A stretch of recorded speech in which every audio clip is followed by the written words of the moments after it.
Okay, what's going on, guys? Let's go straight into the week tactics update. No delaying. One question I get heavily asked so much every single week is, Neil, what do you do with your balance tactic? Now, don't forget your balance tactic you never actually use. I use this purely as an anti-kickoff tactic. You're seeing a lot of people use team and season players are doing two things: either running at you with the technical sprint or technical run. I like to call it anyway. Technical dribbling rather, the official term, or the L1 triangle over the top. That's why I've even reduced the width and depth down even more. I don't know who's telling everyone to do this, but you might find that a lot. I see everyone's getting the ball with a striker, like a team of the season, team of the year Messi, and it's running through. I don't actually use this tactic inside the game.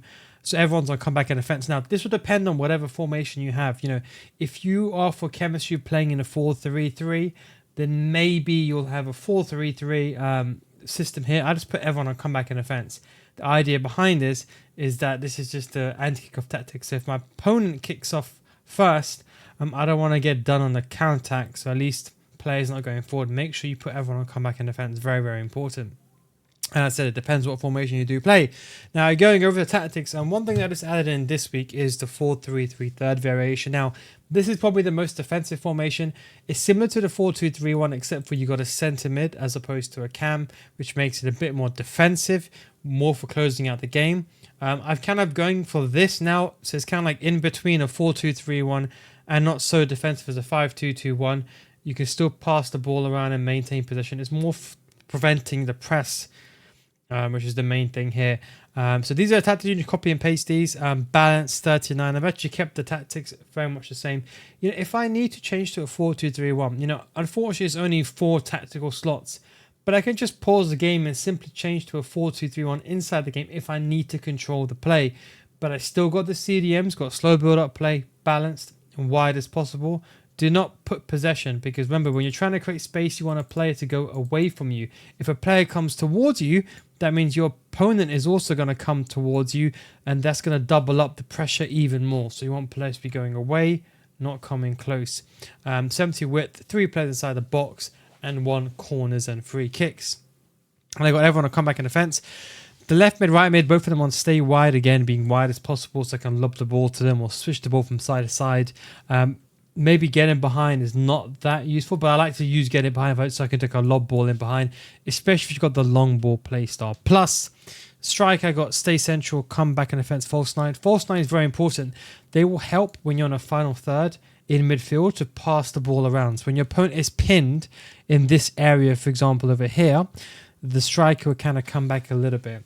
So you'll have that player occupying in between the CDMs and the strikers.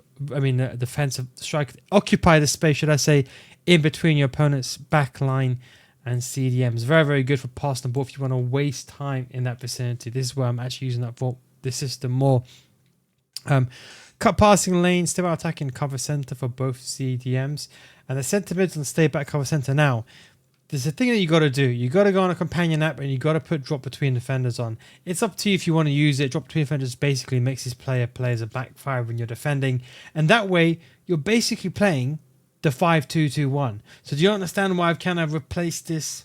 So it's not really a 4-2-3-1, but nor is it a 5-2-1. It's kind of like that in between.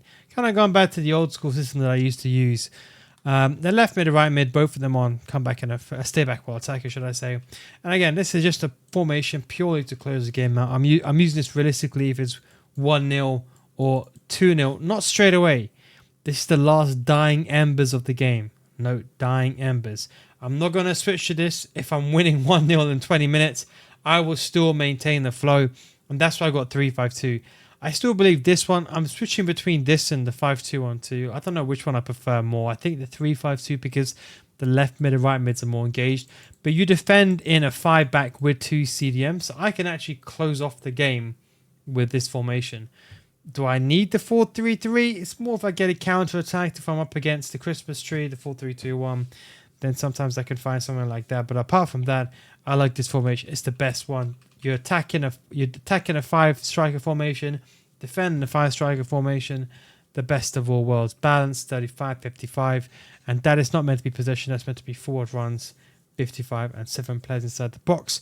Not too high where you get counter-attacked, but high enough to dominate possession, and a narrow width to help you, especially when you're up against your opponent going down the middle areas, especially with a 3-back. Got to be careful when you go to that 5-back system. Stay central, get it behind for both strikers, and stay forward for the cam.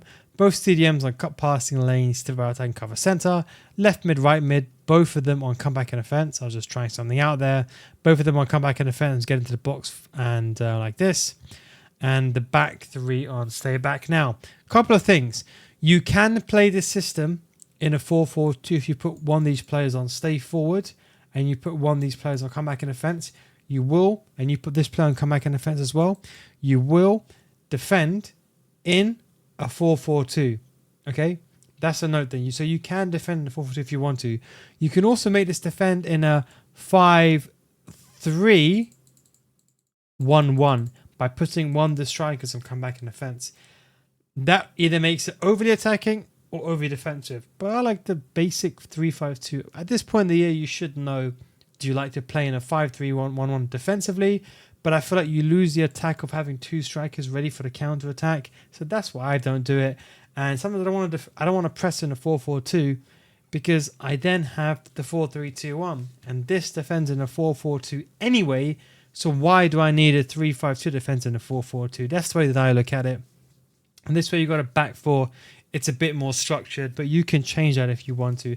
Again, remember, at this point of the year, you should have really figured out. If you watch my videos since day one, you should have tried out all the formations. Even like I put that 4-2-2 out yesterday, it's not going any of these setups. Yeah, maybe I could put my 4-2-2. If you want to, if you're watching and say, look, no, like trying stuff for fun, when you change stuff up, yeah, you can put it in the ultra attacking role, but I'm not going to. The 4-3-2 tactics have pretty much not changed. I would just recommend putting a build-up play to direct passing. I like long ball, quicker play, counter attack, players running forward. I like to get things moving, so I got on long ball.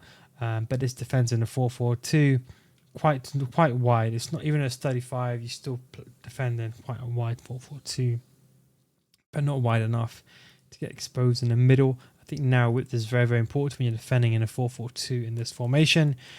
And pretty much everything else is the same.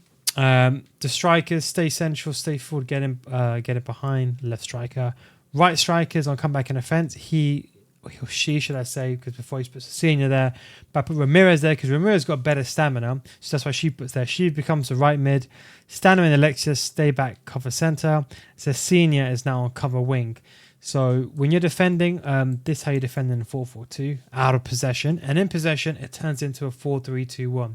So the instructions, make it defend in a 4-4-2. I know I get a lot of new people always come and see these tactics videos, so I have to always explain this. So I know for the regulars, you can always skip ahead if you aren't wondering, why am I going on about the same thing again and again and again? But don't forget, there's always a new person watching the video every single time. Stay back for both the left back and right back is what you can use, and then have one of them, should I say, the one you want to be more attacking, unbalanced, and overlap. This is pretty much stay the same, consistent. I mean, sometimes text uploads a video. I tried to copy his, and I kind of got my own amalgamation. Any variation, like, you know, if you put this to 20 and you put this to 67 and you put this to 49, no one's going to notice a difference. Like I'm telling you, so long instructions are more important. That these three, the defensive style, are kind of important. Probably the most important tactics, and instructions are the most important. If you alter most of these variables, dead honest, most people are not going to notice a difference. Only people that really know what they're talking about, or if you go to like 71 depth or 45 depth, those are the obvious differences that we know. But if you increase this by 3, I'm not going to pretend and release new tactic videos every week and say, oh, +3 makes a big difference. No, it's not. Then we've got the 4-2-4. This is basically a comeback formation. If I'm down, I'm using this formation. This is the one that I'm going to use to come back. So let me just reiterate. So you can pause this to copy the tactic. So this formation, I would only use if I'm losing, okay? Because this is to come back. I know I don't go to it if I'm losing 1-0 for 20 minutes. Absolutely not. I'm going to explain that when I switch. Because people always get this confused. And to be honest, I watch my videos, but maybe I didn't do the best of job of explaining it that well. It's kind of my fault. Because I expect people just to understand, which is a bit naive from me. I'm a bit better than that, so apologies for that. But the balance tactic I do not use, and kickoff. When a game starts, I will switch to one of the formations. Now, I go to the 3-5-2. That's the one. If I go 1-0 down or I go 1-0 up, I'm still staying on this formation. I'll stay on this formation. Then let's say last 70 minutes, I'm winning 2-0 or whatever, or 1-0. Then I will go to the 4-3-3. Waste time, play time management, play smart, play dirty football if you must, as you prepare for team of the season. Everyone does the same thing. Don't feel you can't do it because everyone plays like rats anyway. So don't regret it after, because you regret being a nice guy after. Trust me, I've regretted it too many times. Then have someone do a giddy celebration. So that's the way that I'll do it. If I'm drawing, or let's say I'm losing 1-0, or let's say I feel my opponent's a bit inferior in terms of his defense or holding the ball, I will switch to this formation because this defends in a 4-4-2. This is a bit more attacking, applies a bit more pressure. And then it's basically a different structure to the 3-5-2. I think realistically, either one of them is good. And like, if I'm losing 2-0, I may use the D-pad tactic team press. That's pretty much it. And then a 4-2-4, as I mentioned, only use if you're losing like 2-0. Like, let's say last dying embers of the game, or done, maybe like 20 minutes to go, you're 2-0 down. I will switch to this. As soon as I get back to a draw state, then I'll go to another formation. A lot of people play this the entire game. I don't know why. I don't know how. But you shouldn't do that because your stamina will be drained, especially if you go to extra time. That's when you're going to find it suck the most, when you have all the stamina sucked out of you, out of your players, and you're pretty much by yourself. Anyway, so hope you enjoyed this video. Thank you very much for watching. Don't forget, if you want to get better at SC24, come to my Patreon series, patreon.com/NoGuy, link down below in the description. Don't give after 1 month. Refine your mind. It's No Guy's guarantee. Thanks for watching. Take it easy. Catch you next time. Peace.